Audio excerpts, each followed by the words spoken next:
Hello people! For today's video ay gagawa po tayo ng adobong manok with tidbits. Ang manok natin gagawin, isalang po natin ang ating kawali, painitin ng kawali. At ilagay po natin ang taba ng manok. Kayaan po natin ng mantika.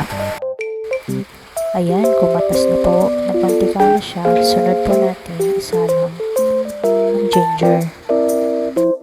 Gisahin po natin mabuti yung ginger hanggang sa maging brown. Next po natin gisahin ang garlic, onion. Haluin natin mabuti.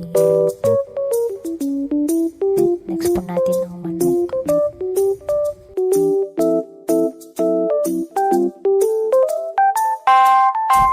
Pagkatapos ay haluin natin mabuti ang manok hanggang sa maging light brown.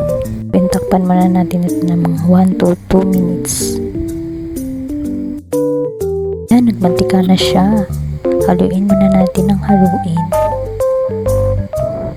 para maluto lahat ng manok. Takpan muna natin ulit hanggang sa lumambot ng manok.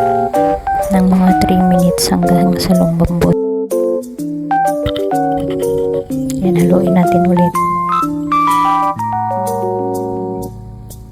Haluin ng haluin hanggang sa maging brown. Hindi ko na alam kung hanggang saan naabot ang paghahalo ko nito. Yan. Takpan na naman. Haluin na naman. Puro halo-halo na lang. Diba? Hanggang sa maging tuyot na siya. Kasi ito ay adobong tuyo. Lagyan natin ng toyo kasi matamang na siya. Suka, paminta, pepper. Haluin natin ng buti.